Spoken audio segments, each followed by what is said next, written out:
Good morning, everyone. Hope you're enjoying your morning, but I'm very pleased to be able to introduce this what I call our financial celebrity, always giving us Virginia's budget outlook and what impacts it's going to have on local governments. But I'm going to give you just some short background on Jim Regimbal. He has more than 30 years of experience in state and local budget and tax policy analysis. He served for 12 years on the staff of the Virginia Senate Finance Committee from 1987 to 1999, where he provided that committee with expertise in tax policy, economic and revenue forecasting, and transportation and finance agency budgets.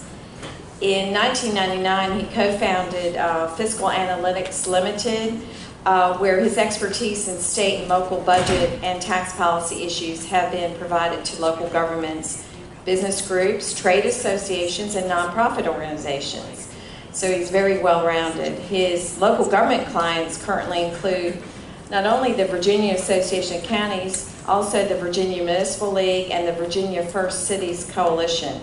There's been other clients included in the Virginia Association of School Superintendents, Virginia Forever, Virginia Hospital and Healthcare Association, and the Virginia Healthcare Association.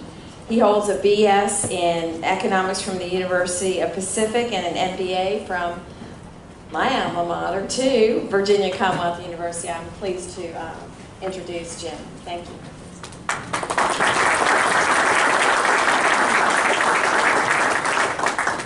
I hope I can live up to that introduction, and you know I've done versions of this presentation a number of times. You've heard me out quite a bit probably. You know it's going to be a little bit sobering because things haven't changed that much. I do think we have a lot of hope. We have a lot of reason to move forward together, and that's sort of why I like giving this presentation. It's not because of the sobering aspect, it's because of the hope that we can improve things, and the world's not going to end. We do things well in Virginia. So let's start with that. So things aren't ending, and things are good. We can just do better. And you know the challenges before us. So I want to put that caveat because things are a little sobering still. And I hope this works. There we go. So I want to give you sort of the current situation. We know that our revenues have slowed, particularly our general fund revenues since the Great Recession. And this chart shows you that. And even the forecast that we have now, this current fiscal year, at 3%, is not like 5 or 6% we used to get when the federal government was growing rapidly and Virginia was participating in that growth, particularly in Northern Virginia and Hampton Roads. We're still in a slower growth phase. So that's the first thing that's impacting, you know, our shared state and local relationship, is this slower growth in state general fund revenues. The first quarter, Secretary of Finance Rick Brown, he indicated yesterday things are better, but he also told me later on that we need multiple years of good growth to get out of this. Multiple years. So right now we've had a good quarter, and October revenues were good as well. Now, caveats, don't get too excited yet because there's corporate refunds that didn't take place in October that are going to take place. We had an extra deposit day in November last year was 15% growth, and so November's probably not going to look that good. So I think this 4% is a good place to view ourselves right now. Okay, and that's better than we've been, 4%. So look at this chart. If you notice, this is the 12-month moving average of withholding. We're now at 5%. That's pretty dang good. That's a lot better than this. This right here was when last summer they were going, we've got a $1.5 billion revenue shortfall, we've got to fix it. There was a lot of panic going on. Our job situation, our wages weren't looking that good. Growth in withholding, 2/3 of the general fund, which of our $20 billion general fund is from withholding. And so it wasn't looking good at all, and that's why the panic set in. But it's improved a lot since then. So we look like we're starting to grow again. So that's great.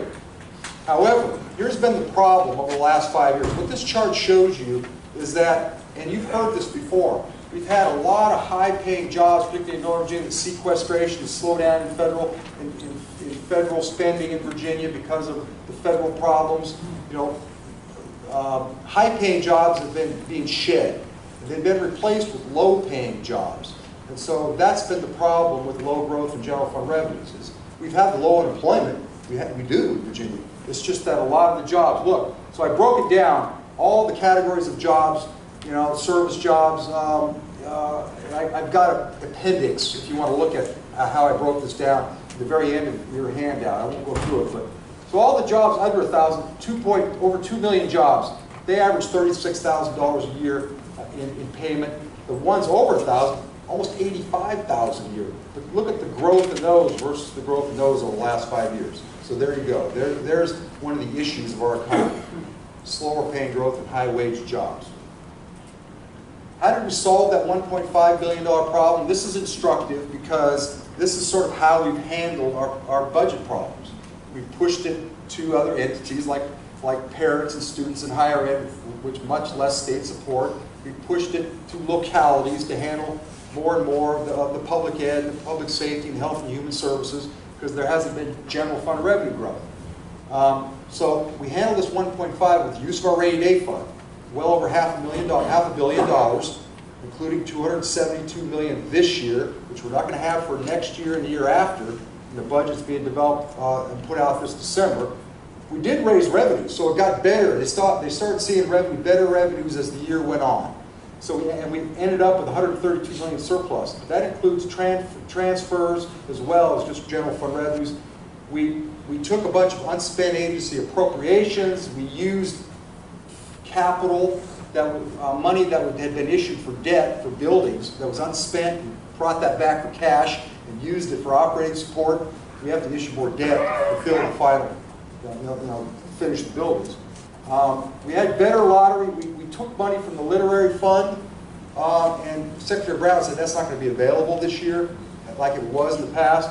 We had a little bit better health care fund, tobacco taxes and other taxes, the health care fund.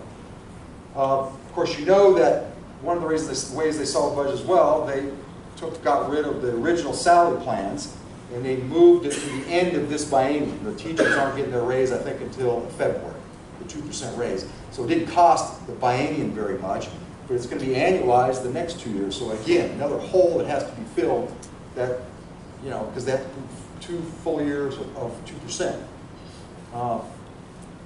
So really, the targeted reductions were pretty small. And,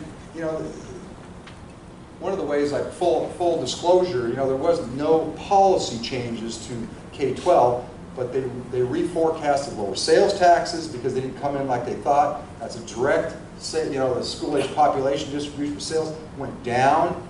The amount for public ed went down through the SOQ. They had fewer students, so actually there was, in the general fund, there was over $200 million in K-12 funding cut. Now, they added some back with lottery, so it wasn't as bad, but there was cuts in K-12. It just wasn't policy changes, it was so-called technical changes. Again, part of how they solved the budget problem. And it really wasn't a $1.5 billion budget problem, it was a $2 billion, because the Medicaid forecasts have been low every year. They come out right now and they're low. And then they have to add to it as they get closer in that year, or they get to the next year. And that happened with 18. It started out at 2%. They went last year, they raised it to 4.1%. Well, guess what the forecast for 18 is this year? 6.5%. So you're going to see the caboose bill that gets introduced for 18 this December have to put in a bunch of money more for 18 for Medicaid. And that's above this. That was last year's edition, going from 2 to 4.1 for the 2 years. So add to the base. That's going to go up again for 18. And it's going to raise the base for 19 and 20 as well.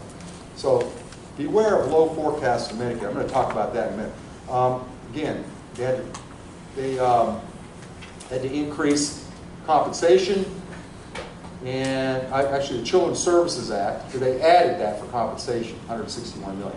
They added $86 million because they lowballed the Children's Services Act, which is mostly the special ed day placements for autism. We're going to keep seeing that. That's an issue we're going to talk about soon. So it was a $2 billion problem. That's how it was solved. This is this year's budget you're going to see. What are the factors? We know economic growth forecasts. If we can get 4% a year, we'd be doing well. Each year, 4%. So the forecast, we only need less than 3. We need like 2.7. this year to make last year's budget. We know we're going to have to get higher than that. We know there's more Medicaid needed. So we're going to have to be at least 3% to balance our budget for this year. So if we get 4%, that's good because it'll add to the revenues going forward. There's all sorts of issues at the national level. There's issues concerning the federal budget, sequestration, tax policy, the federal CHIP reauthorization, Children's Health Insurance Program reauthorization. We get an 88% match for that program. It's like Medicaid, it's part of the Medicaid. We get a higher match rate than our 50-50. If they don't reauthorize it, then we probably go to 50-50 for those children in that. That's going to cost us $100 or $200 million more dollars. There's some hope that they're going to reauthorize that. Let's put it that way. If they don't, no issue. What's the mandatory spending? I'm going fast because this is a long presentation.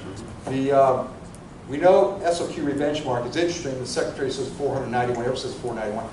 No, it's less than that. It's 450 or 440 because they never fund the VPI, the Virginia Preschool Initiative, the $25 million a year of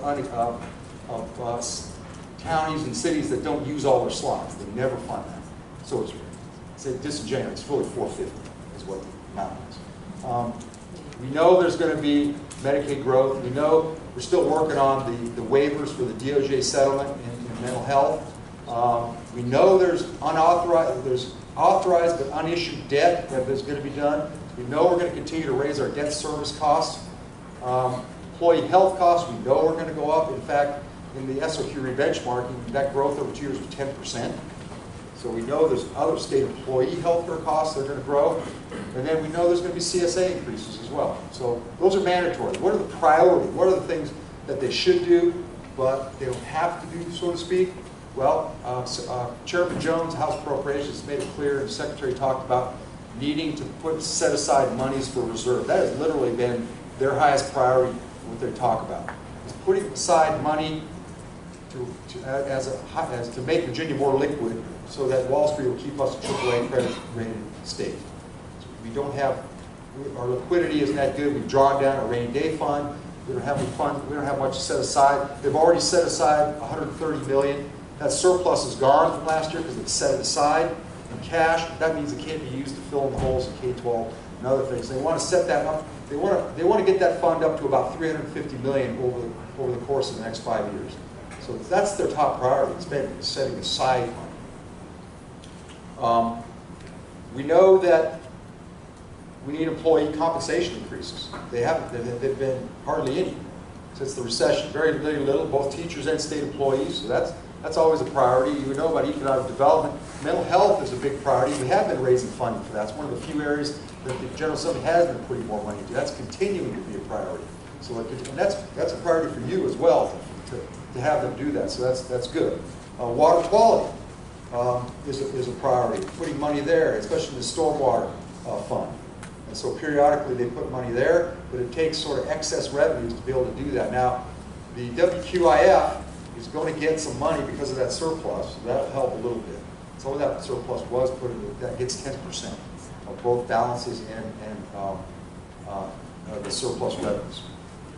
Transportation, this is not general funded, but you probably heard about the transit slope or transit cliff. 10 years ago, there was a big issuance of transportation bonds, several billion. Transit got $600 million. They decided to spread out the issuance over 10 years, $60 million a year. And they've used that for bus replacement around the state. Well, that's going to be gone by 2019 and 2020. There'll be a little left. But, so they're very concerned about replacing that revenue. And we've actually transferred a lot more money from the general fund to transportation than the other way around over the last 20 years.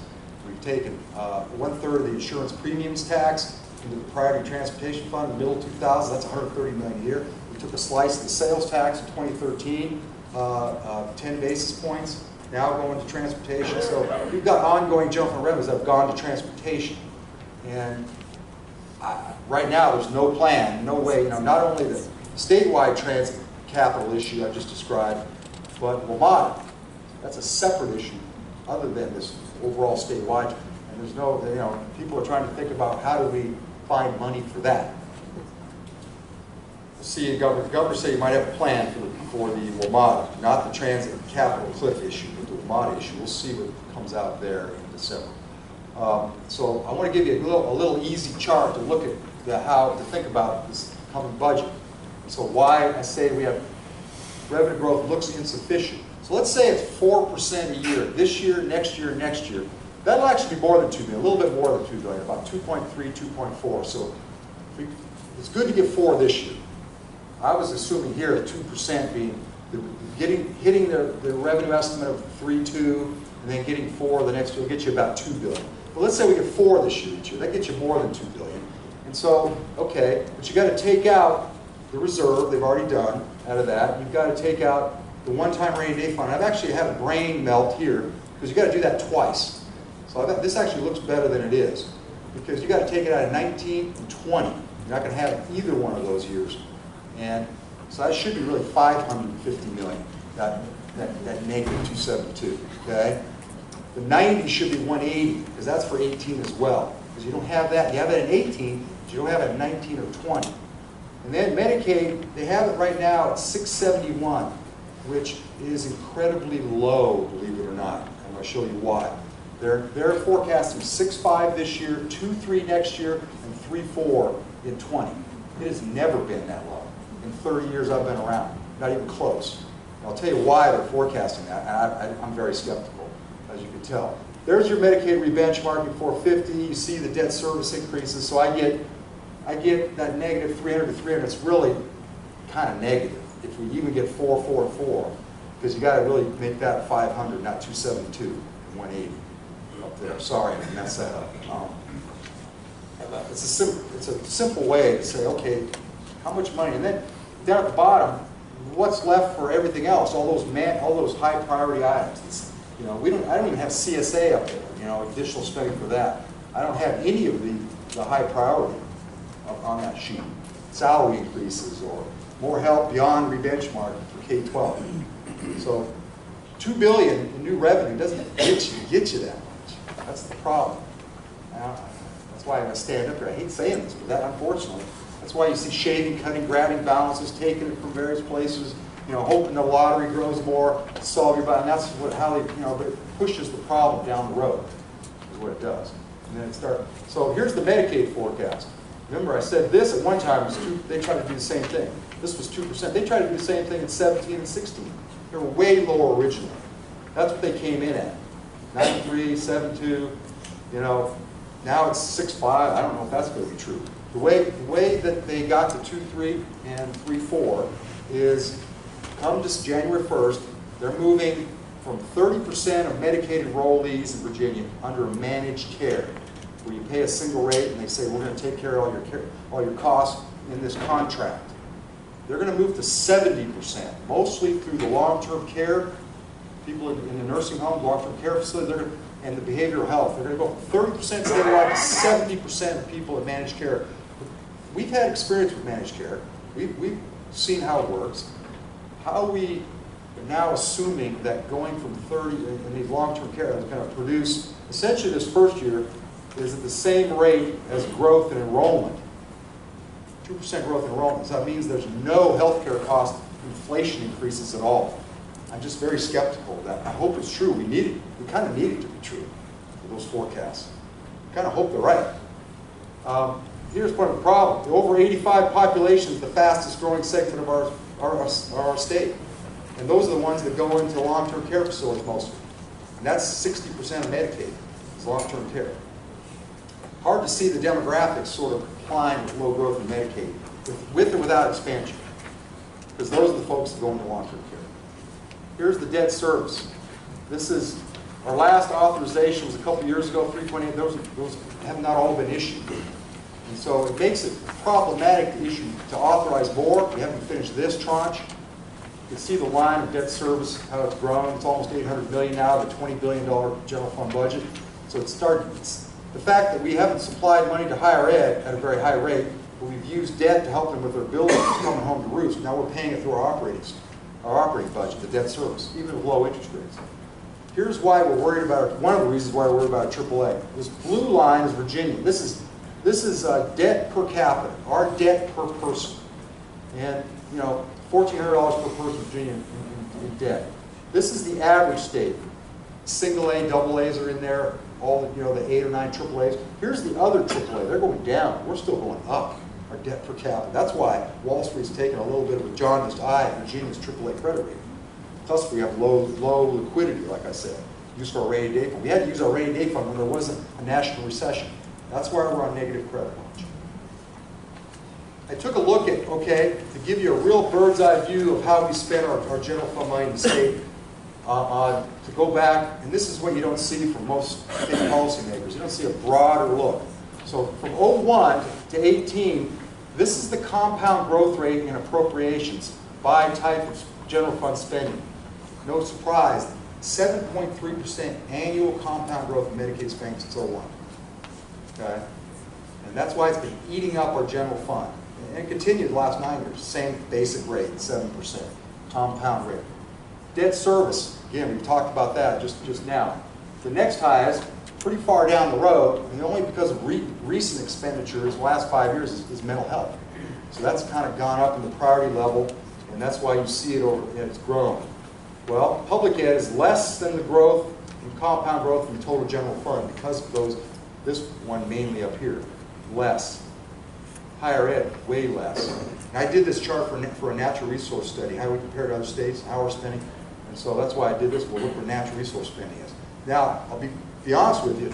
I have to tell the natural resource folks, they've got a good chunk of this debt service. They're another entity. Higher ed, natural resources gets chunks of debt every now and then for the water quality, fixing our point source sewer systems, and land conservation. They've gotten some debt periodically in there as well. So it's not all as bad as that shows up. They've got some debt.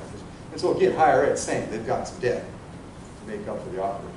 So if you take this trend, so I showed this. I've showed this to people, policymakers, and I say, okay, if we use your forecast, I use the Department of Planning Budget Revenue forecast. It's 3 to 4%. That's all I got to remember. Going out to 2026, officially 3 to 4%, which kind of makes sense. Given our current situation. And then you apply 6% growth in Medicaid to the amount of money available, which is less than that 7.3. Then you give K-12 3% growth, which is kind of the average, maybe a little bit below. Look at everything else, which is higher ed, health and human services, comp board, sheriffs, public safety, the judicial system, economic development, goes from over 45% down to less than 40%. That's not sustainable. And embedded in there, state employee raises, teacher raises, everything else in that top line. So that's the trend we're on. If we only have 3 to 4% general fund revenue growth and we have 6% Medicaid, that's the trend we've been on. It's just not sustainable. Medicaid line meets the K-12 as a percent of the general fund by 2026 with that type of spending. That's why I hope the 2 and 3% forecasts are right at managed care. That's one way to help solve lower growth in healthcare costs. But hard to do. Enrollment and national healthcare costs just keep going up. This is the state budget that was adopted last session. Right here, these 2 columns. This doesn't work too well. This will get changed, like I said, Medicaid. But look where the spending went up. This is just general fund. So this is Medicaid. They had to raise it from the previous first initial cut at the budget. They had to raise it $223 million. They reduced general funds to higher to K-12, 266. That was last year. That's what they did to change the budget. Now, 266 in K-12 was made up by $100 million or so in additional lottery monies and literary fund monies. So you only felt 166 in total negative reduction statewide. But that's the general fund budget. That's what it looks like. So, when you think about those trends I showed you, that's where you get the cut. I showed you some other slides as well. I'm spending time. This is the localities from the state for your state mandated programs. And what I want to, you've seen this before. 09 was the high water mark. You're at 29% or so of the general fund, not at 35. In total, you're at, instead of 52, you're down in the 43% range of the general fund. The only areas that really have grown are CSA and mental health. A little bit sheriffs. Now it looks like K-12 has grown in dollars, but not as a percent of the general fund and not in real terms. So I'll get to that in a second. But this is the re-benchmarking. And it looks large. 210, 232, for that little under 450 I described.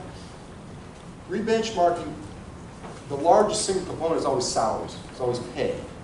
Well, it's sort of self-fulfilling when you have fiscal stress at the local level, little state aid, you can't give raises, so then the rebenchmarking was low. Because they do the prevailing costs across the school divisions, there hasn't been much increase in salaries, so the rebenchmarking doesn't grow very much, so you don't get much more money. And that's what shows up here. This reflects the 2% raise, but very little other salary increases are showing up in rebenchmarking across the prevailing costs. And look at the inflation on non-personal, yeah, it's gone up a little bit, but remember, that's 2 years, not 1 year, 2 years. And look at the largest factor, the growth in substitute teachers. That's what blew me away when I saw that. The single largest factor of non-personal support is substitute teacher costs, 9.3%. That tells you something about the teaching profession. So that's what makes up, this is what makes up rebenchmarking. Look at it later, you can see. Another one, healthcare premiums. You know, the state provides their share of the SOQ for healthcare for employees. 10% growth of 5% a year is what they've got in there. That's a lot. That's, again, more than the 3 and 4% general fund revenue growth. Healthcare costs. Now here's the, on the per pupil basis, what's gone on with K-12. Getting the high water mark in 2009. We raised taxes in 2005. We did start increasing support for K-12. Recession hit, and boy, in 2010 it was really cut. This includes the federal stimulus money, that $5,000. This is the nominal, the blue, the actual nominal per pupil. This is the red is adjusted by the CPI. Okay, so it's inflation adjusted, the red line. But this includes the federal stimulus money that Virginia appropriated, and it was sizable. It was about $650 million, and most of them showed up in 2010. So that stopped the downward slide. But then most of it was gone, and you see the slide continues in 11. And then it just started going. We didn't get back to nominal dollars till 2017. We had no 9 on a per pupil basis. But we're $500 per pupil less now than we were in 2009 on a real term. And inflation has been 2% or less. So it's not huge, but it has an insidious effect still. $500 per pupil less. And look at the rebenchmarking. This has these are including the 2 rebenchmarking, and it doesn't even keep pace with inflation and population and ADM growth, student growth, by the second year. It's less than inflation, so it seems like a lot, 200 some, but it's not even keeping pace with inflation and student growth by the second year. So don't get too excited about it. I mean, it's a minimal amount. Here's the effects of that. So one of the effects. From 2002 to 2009, we were increasing K-12 funding after the JLARC report in the early 2000s and the tax increase. $11,000 median pay increase for teachers. $11,000. Last 7 years, same number of years, less than $3,000. If we had kept pace just with the CPI, it would be almost 60. This would be almost 60,000 if you had just given 2% pay raises basically to teachers over the last 7 years. The median would be 60,000. So that's why there's stress in the teaching profession. It's because the pay is pretty low and little increases. We know that you do a lot more. I don't have time to go over this a lot. You do basically double what you're required to.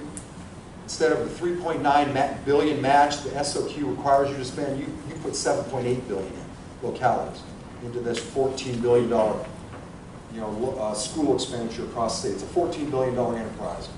And you put in about 8 of that 14. The SOQ does not recognize a third of the positions. They only recognize 136,000 of the 200,000. That's the biggest single factor that they underfund the SOQ. They don't recognize a third of the team. You pay 100% of those positions. You get the composite index share of the other through the SOQ. You get your composite index share. And then there's other ways. Prevailing costs are held down certain ways, and it's always 2 years, 4 years ago when they do the rebenchmarking. The data's 2 or 4 years, so they're not paying the real-time costs. So there's other reasons, but that's the single biggest one right there. The board recognized this and wanted to get rid of the support cap. That's the single largest factor they did in 2010 to reduce support for positions, is the support cap. So you don't get you don't get paid for all the positions that are outside of the actual in the classroom. Nearly what you did. That's saving $350 million a year in 2010. They haven't replaced that. The board is saying, no, we should replace that. I mean, we should put that back to where it was. Use prevailing costs for support positions. Now there is some of these recommendations would require higher local match requirements. An example, I believe, is the school council, school site. Some localities aren't up to those standards in those particular positions. So know that's why there's not universal agreement among localities to support some of those other ones down there, because there would have to be more match money put up. You'd have to go up to the standard that they've created. Also, a more difficult teaching environment. Don't have really time to go, but someone's in the education steering committee. This was, just over the last 10 years, we've had a 10% increase in free lunch students. A lot more disadvantaged students, a lot more ESL students, a different school environment, a lot more Hispanic students and ESL needs than there were even 10 years ago. So it's a harder environment to teach in. And we haven't solved the achievement gap. Economically disadvantaged students is the highest predictive factor of how well they're going to do in school. And there's huge gaps still. We need to address that. That's a huge economic development issue, in my opinion, is having a large cohort of students who really aren't getting the education we need them to get. So that's something we need to focus on. Now take a little look at special ed. Something maybe you're interested in. The numbers haven't grown that much in the SOQ recognized special education. So here's the numbers down here. They've only grown a few thousand, 2% over 7 years.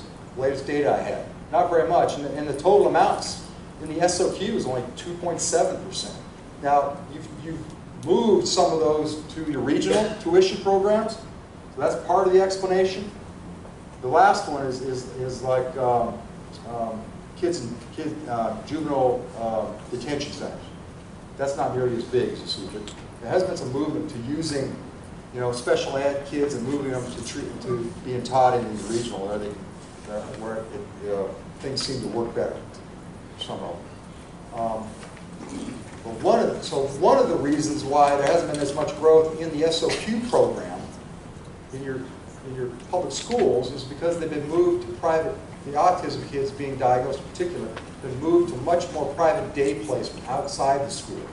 And you can see the cost there. This is why it's an issue in CSA. You can see it's grown 40%. This bottom brown bar is the special ed day placement cost of CSA. And this is millions of dollars. And you can see it's gone up to from 111 to 156 just in a short period of time. That's why it's gotten the state's attention. How can we save money? How can we control these costs? What's going on here? You pay about a third of that. The state pays 2/3. And when something's growing rapidly, it gets the state's attention. And it has. You can see where the costs have grown. Number of serves about equal. Number of served plus the cost plus the average cost per child. That 40% is equally distributed. And that special ed day placement cost. What are some of the proposals? You might have heard some of these before. Well, we keep the current system, but we need to do a more efficient job with it. So let's better track the outcomes of these kids so we can find out if we're doing things properly with them. We have an efficient, if we can find out if we can do things better. We could enhance the school's ability to handle more kids with wraparound funds, for example, with more behavioral aids. So you can handle them within your existing schools. So that's keeping the existing system. But you've heard proposals to manage costs and rates, particularly for small governments. Okay, not the Fairfaxes, where they don't have the ability to negotiate as well. Can't have the economies of scale. So maybe the state should get involved with managing costs and rates, special ed day placement. Or there's another state proposal that's been out there to essentially put the money back in DDOE, CSA money for special ed. Don't have it under CSA. Have it where the IEP teams are making the decisions and let the money be there, handled at the local level. Problem is what you're afraid of is that they'll block grant it. They'll say, here, we're going to give you $150 million, the amount this year, and it's going to stay the same. That's how we're going to save money. You got to handle it from there. You got to handle all the growth and cost. So that's the worry, is that they'll block grant it and put it back over DOE and save money through the SOQ, so to speak. Or even change the match rates and give you an incentive to control costs at the local level by using the composite index rather than basically a third for everyone. So let's switch now, see what kind of time I got, to the local situation, the local revenue situation. It's a shared system, state and local. You all know that. Your growth, counties, has been better than cities over that 7-year period, about the latest data, 18%. But that's still, only 2.5% a year. Local growth, local revenue growth, not very much. The state revenue, 12%, less than even growth in your local revenues, which again is less than 2% state aid to you. So total, when you count a little federal money, you're about 16% of the counties, but your CPI plus population, 19%. You haven't kept pace. Your total revenues haven't kept pace with growth just in the CPI and population. And we know that the CPI is a poor indicator really for what government has to spend money on, because you have to spend a lot more money on healthcare costs. And healthcare inflation is a lot more, is only a small part of the CPI. It's only about 10% of the CPI, believe it or not. But we know it's a larger cost for state government than that, and local government probably too. So it's not the best inflation factor necessarily to use there. Again, you're below that growth in population inflation. And your revenue source has not grown as fast as the state's largest revenue source, which is the income tax. So this is the red. At the recession, it was almost the same, $9 billion collected. Your largest, about half your revenues from the real estate, about 2/3 from the state's income tax. But look at the divergence. So even though the state's had problems with revenues, you've had more because your main revenue source has not been growing very well. It's picking up a little bit. The last 2 years better than it was, but you've had to raise the counties your median tax rate to get that red line I just showed you. To get that growth, you've had to raise tax rates. The median has gone up from 9 to 16 by 11 cents per hundred.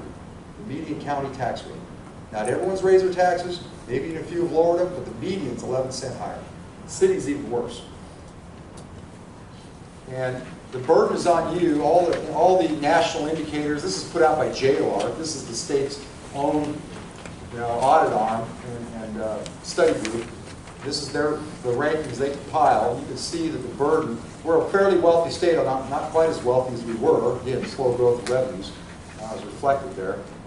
But to get better per pupil funding, about mid, you see 26, the second to last line, we're at 26.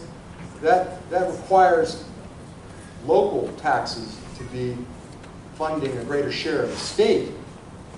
The state fund was 38.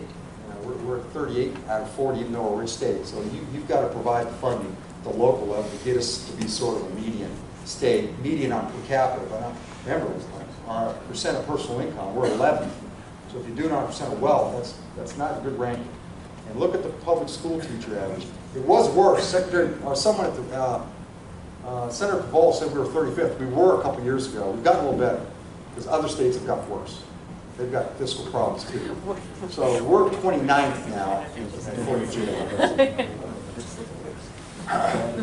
This is an issue, B-poll. I don't know if it's a big issue now with the election results.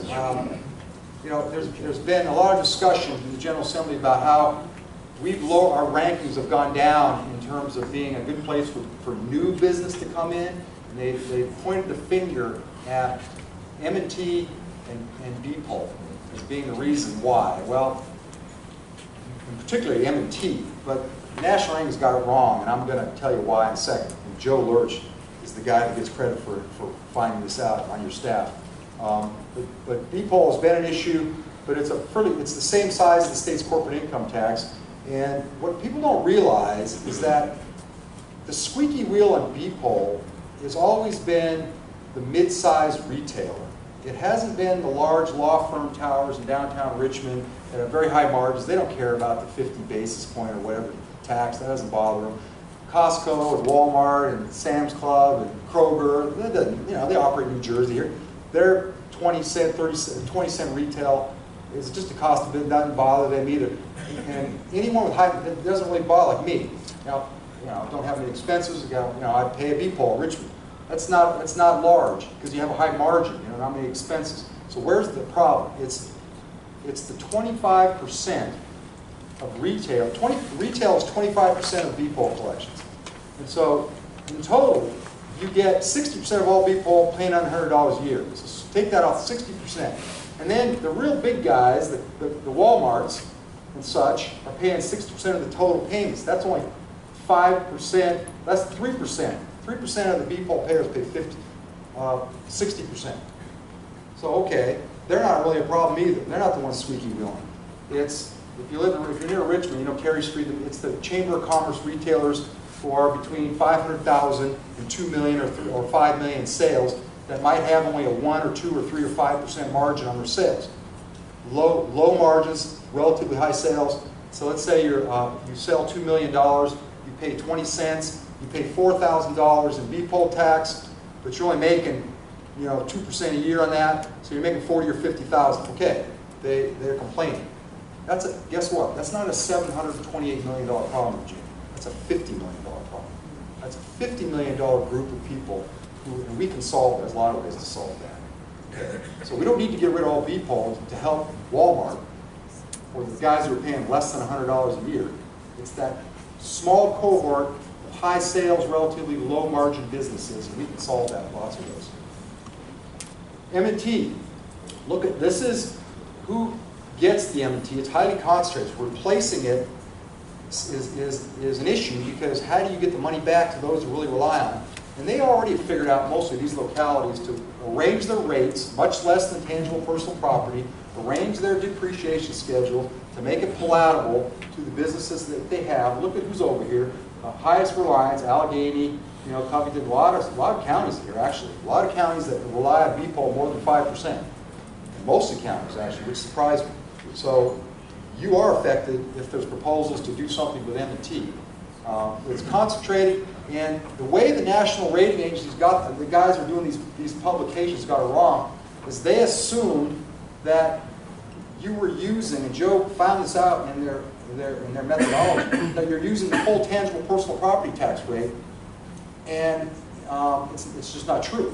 You're not. You're using about a third of that in general. So they didn't get their analysis right when they do these rankings on M&T. He's actually called them and told them about it. So I told the DEDP director, who has gone out and told the General Assembly, well, our rankings have a problem because we look like we tax new investment, particularly M&T, very high. And it's not nearly as high as what they think. So in summary, and then I want to get to sort of how we might improve the situation, okay, improve this fiscal stress. I think that's the more important part of this discussion, because you've heard me say this sort of overarching description quite a bit that we're still in. In summary, we've got this low growth in general fund revenues. We need to fix that. And high growth in Medicaid, hopefully fix that. And debt service, well, that we might have wisely used low interest rates. Maybe that was a good thing, but we're probably not going to use it. The point there is we're not going to be able to use the credit card again, let's say, to save transit capital, the fiscal cliff for them. We're not going to go back to that well, probably, because we really don't have the capacity right now to issue more debt and keep our AAA credit rating. We could do it, just not keep our AAA. Took a big bite. The recession hasn't been restored. Local revenues, they're straining. You guys know that. They're straining. And your revenue base needs modernization. We had a new election. I think the time is right to really press the issue of equalization of taxing power for counties and cities. I had a discussion with someone at breakfast saying, well, geez, putting these new delegates on the spot, really raise taxes, just do what's right. You're always going to have an election. Do what's right. That's right. And that's why you were elected. Do what's right. So I'm on my soapbox a little now. So the other solution is the state should shoulder more funding responsibility. They need more revenue to do that. You can see I just laid that out. Or give you greater revenue generating capacity, which we just talked about. So now I want to talk a little bit about these fiscal, the more defined fiscal stress issue that's come up this last year. And so we have two ways of measuring fiscal stress in Virginia. We've had this long-standing Commission on Local Government Fiscal Stress Index. It's not perfect because it uses, but it's better than in the financial assessment model for stress. That is not measuring fiscal stress. That is measuring fiscal stewardship, or how you manage your locality. It really has nothing to do with fiscal stress. The CLAG Fiscal does try to find fiscal stress. And it does it by looking at a relative measure of your capacity, looking at what a capacity locality is to raise revenue, and then how much of that capacity you use. Do you use more or less than that? But the problem with the COLG index is that it uses a statewide average as a benchmark. And I don't think that's a really great way to do it, because a rural locality, for example, with a statewide average that includes Northern Virginia, doesn't really tell you a lot.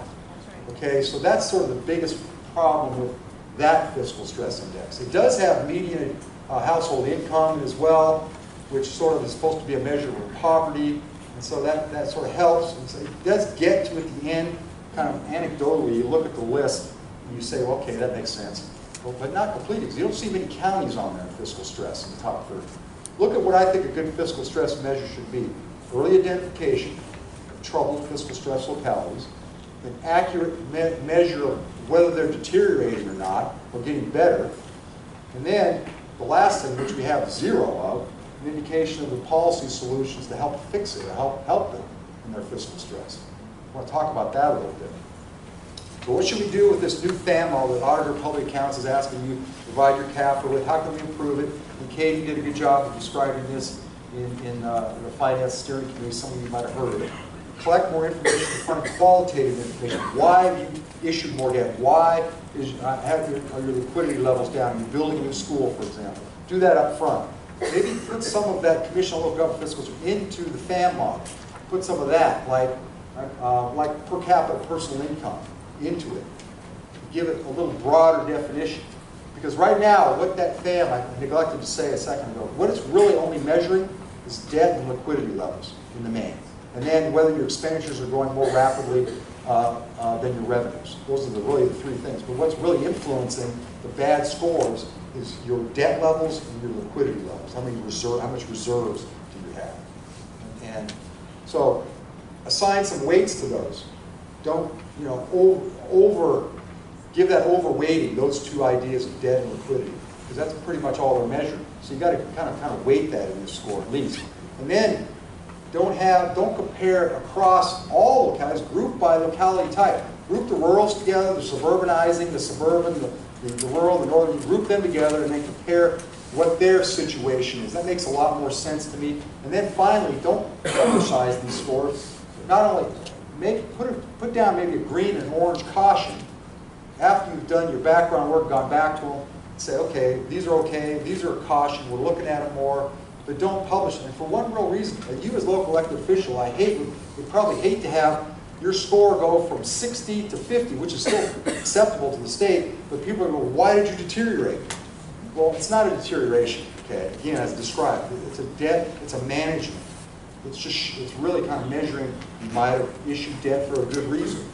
You might have not kept your reserve level because you're confident that you can manage your finances and raise taxes in the future if you need to. And there's reasons you guys are elected to manage on a year-to-year basis.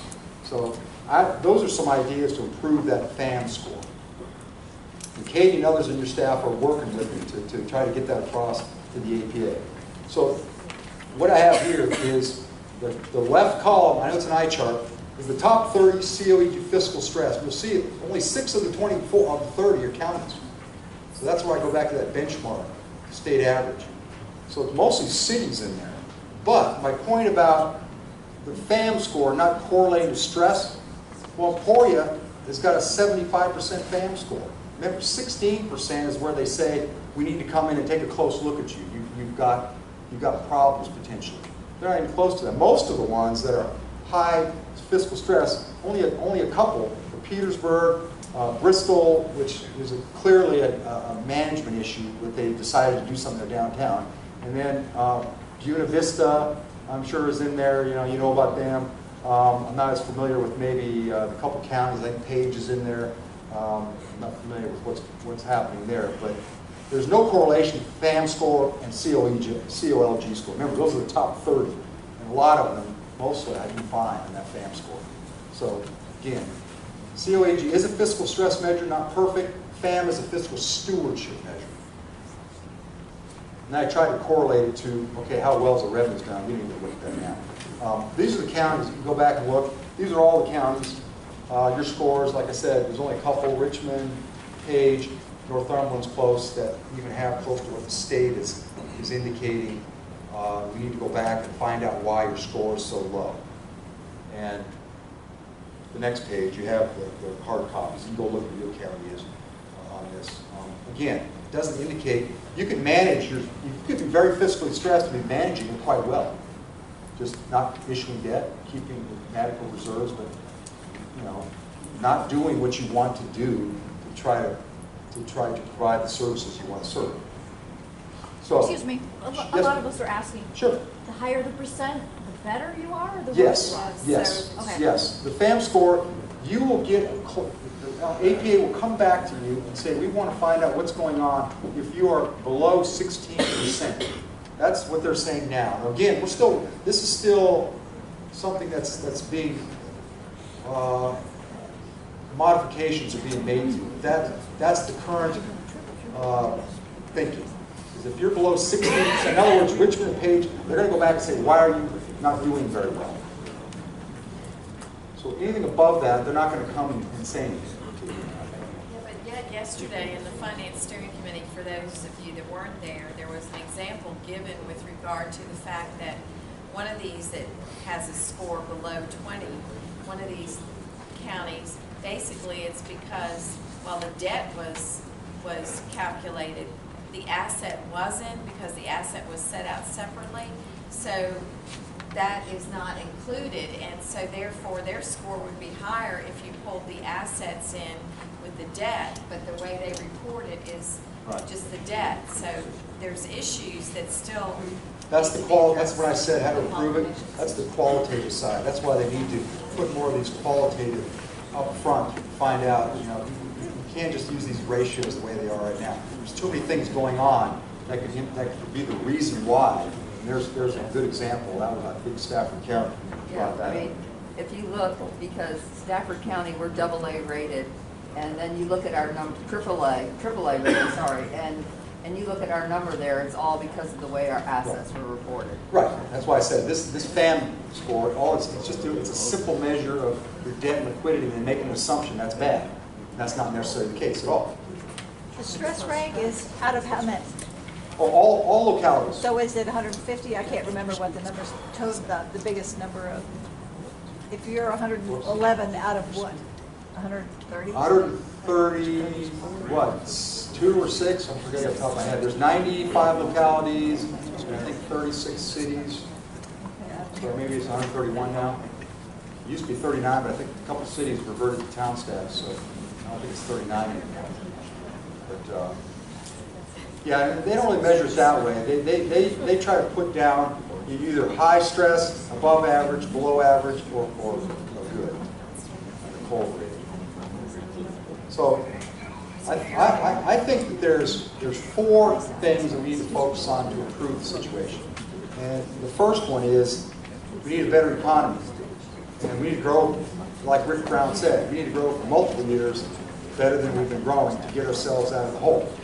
Fill our reserves back, be able to restore the cuts that were done in the recession, which haven't been restored, put more money into public ed.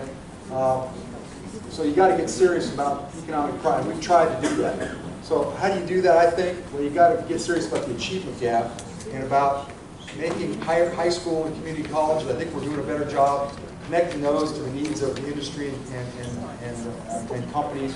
And then we've got to figure out a way to make higher education affordable. And we've got to modernize higher education and continue to invest more in research to produce homegrown businesses.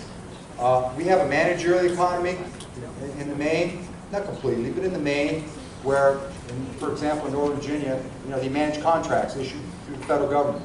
And it was amazing to me when I researched this. There was very little patent creation of all the high education levels in this state. There's very little patent creation. There's very little venture capital compared to places like Massachusetts, New York, California. And so we're losing young people who have good ideas in those places as well. They go there to get startup money, get venture capital money. We don't do well there. We need to do better there. We need to foster, and that would foster human synergies. You know, so we need to, our first thing is our human capital. We need to do better there. And Governor McAuliffe has gone around talking about all the unfilled positions in cybersecurity and things like that. So there's an anecdotal indicator we're not connecting to where the jobs, the high-paid jobs are. And then lastly, we need those obvious bottlenecks, infrastructure issues, not just transportation, those two, but technology and broadband. You know, that was brought up. I mean, how do you function in a modern economy without being on the cutting edge of technology, broadband, access to the internet? And so that's something government can do. We should, you know, our newly elected representative, our new governor, that needs to be at the top of his priority to get a better economy. It's got to be homegrown. You can't just fly them in, you know, and incentivize them to get the Amazon, and incentivize with $3 billion. That's not how your economy is going to sustain itself over time. It's got to be through your human capital, your homegrown, your venture capital, how well people are connected in your state, you know, getting rid of the bottlenecks to make it livable. People want to be here. That's how you make a long-term connection to your economy. Secondly, we haven't done anything to our tax base except cut taxes, essentially, other than transportation in 25 years. I mean, I had charts in the past where I show $3 billion in cuts the last 25 years of the general fund, $1 billion in the 2.5 increase, a net $2 billion cut in taxes, 1,000 cuts basically, estate tax, age subtraction. I mean, a lot of them, you can't argue with, but nonetheless, they've been cut. And the shift to a single sales factor on the corporate side. We've exempted all the equipment going into these data centers, the new Facebook and Henrico. There's no sales tax collected on a growth industry in Virginia. Maybe they wouldn't come to Virginia if we didn't give them this exemption. I don't know. That's a problem, chicken and egg. But I do know that sales tax exemption for data centers costs us $75 million a year now. $75 million a year. So because every 3 years they refresh, and there's tons of them in Northern Virginia, sales these data centers. They want to be there. They want to be in Henrico too for some reason. Henrico's got a good thing going on that. They aren't getting sales tax revenue from it. So we know that the world's moving more to services. We're not collecting our sales tax. We need to modernize our sales tax. We need to start figuring out to apply it to broaden our base. And it's unpopular, I know, but we've got lots of preferences in sales tax and the individual income tax, corporate. Maybe with a new Congress, we will get movement. I kind of heard that yesterday with the internet collection, having internet companies all collect the sales tax rather than relying on use tax, which nobody does. Supposed to file for use tax. Communication sales tax. How many of you heard about that out here? Everyone? Communication sales tax. There's a great example of now modernizing the tax base. Where 10 years ago we created this tax. We took all the various communications and we made one 5% tax. And it was supposed to stop the bleeding from going to landlines to the cell phones. Well, what they didn't know was going to happen, Netflix, Amazon Prime, all the streaming, we don't tax that. Hulu, Roku just went way up, if you own some of that, if you're lucky. So we don't tax streaming. That's where the world's going. That's not in this 5% tax. We don't tax the card that everyone buys at 7-Eleven and their little convenience store. There's a ton of people, billions of dollars across the country, and huge in Virginia, where they buy a card, instead of a monthly wireless plan, they buy a card filled with $100, and every time they refill it, they don't pay that communication sales tax on it.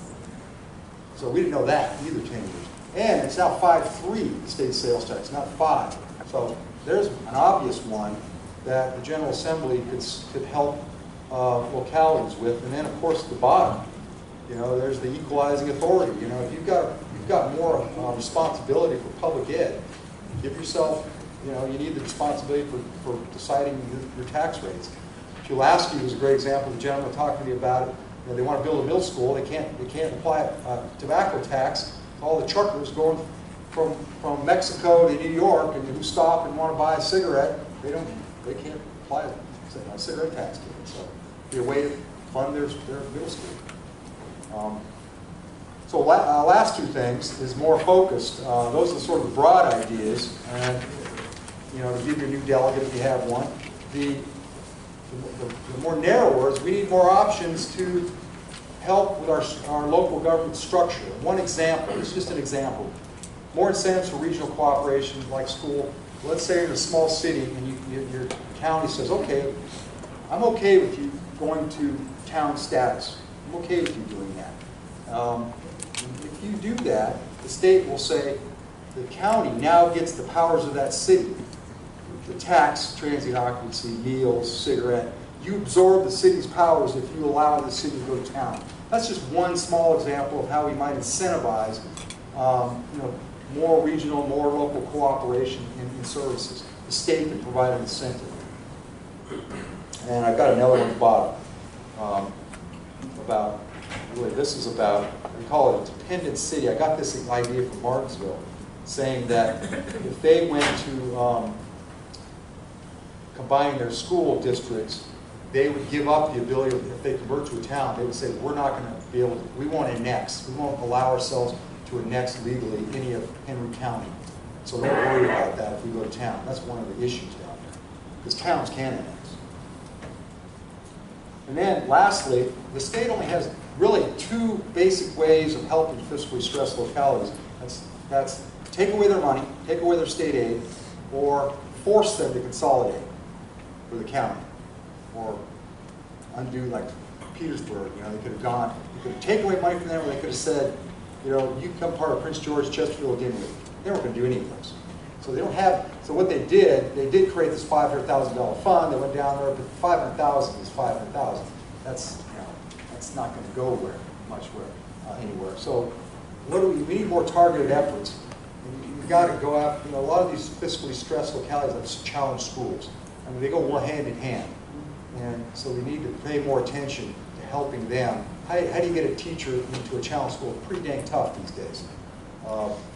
Community wealth building, which is getting away from the idea of an entitlement and generational poverty. We've got to find ways of family by family showing them that they're better off for the long term, training themselves, getting out of that poverty and moving up to a higher paid position as opposed to just the choice either being Walmart employment or taking $15 an hour in entitlement pay for a fairly short period of time. We've got to break that mentality. We do have some incentives for stress localities, enterprise zones, brownfield funding. But really, I think the last idea is what do we have to help a locality try to speed up and incentivize, anchor tenants or something that will keep millennials in their locality. Because if you can't keep your smart young people, you will die eventually. There's no question in my mind, at least. You've got to be able to attract and keep your smart young people over time. That's been the case for anyone over hundreds of years. You've got to have, we all get old eventually. You've got to be able to attract the young people. And so we need something that the state can do to help you do that. In one way, localities are trying to do that. Anchor tenants is one. You have to provide a matching fund. That if you have a great idea at your local level to help your locality, the state will match that great idea. And it's more than just Go Virginia. That's regional cooperation. I'm talking individual localities with good ideas. You need more tools. Remember I said at the beginning, you can either withhold money or force you to consolidate. They can't even go in and take over your locality. It's unconstitutional in Virginia. They can't take it. So they have no ways to really go in individually and help. I think we need more. That idea is just, it's generic, but guys need to come up with ways the state can provide direct help to these fiscally stressed localities. So those are sort of my four: better economy, modernize the tax system, more efficiency, give you more incentives to become efficient at the local level. That's not a panacea. And then more direct and specific help for fiscally stressed localities. I think I'm pretty much on time for questions. Yeah, I was going to say if you have questions, we'll take them, but I also want to remind you that his presentation was on the table, and if you would take a moment to fill out the evaluation forms. But any questions? Sure.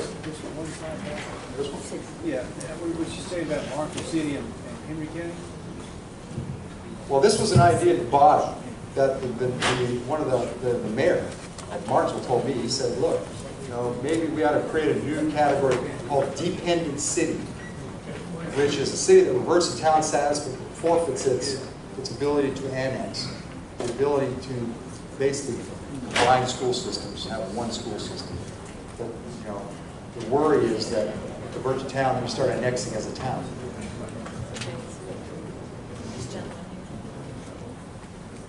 You didn't make any mention of pension funds, and it almost seemed like it was intentional. I mean, 'cause every time, whether it's a state employee, a teacher, a county administrator, not only is that an immediate impact for a local government, it's also a long-term impact for the state. And I think it's California and the city of Chicago are basically facing bankruptcy because of the pension funds, and it just seems like this keeps getting swept away. Okay, yeah, I've done a lot of these things a lot, spent a lot of time on pensions, so I didn't purposely ignore it.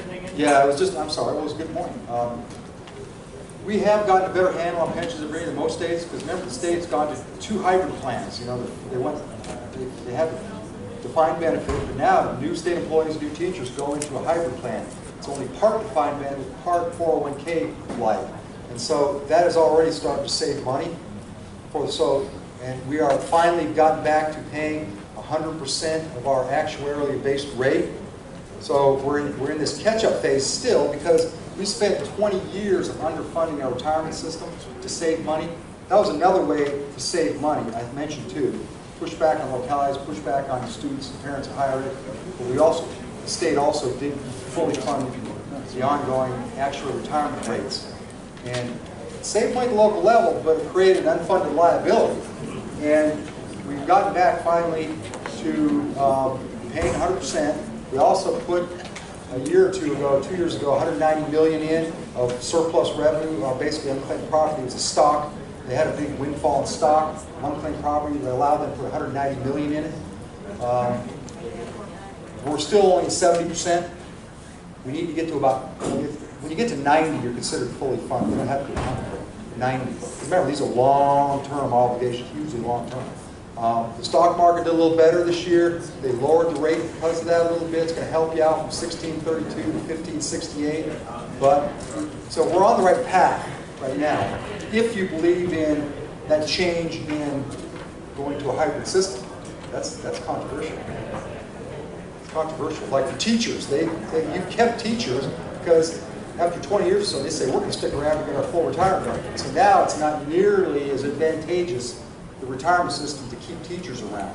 So you got teachers right now, people are coming in, they're staying 3 or 4 or 5 years, then they're leaving. And we have a lot few teachers in the middle years, the 5 to 20. The ones that have been there 20 years are still going to get their retirement because they were grandfathered in.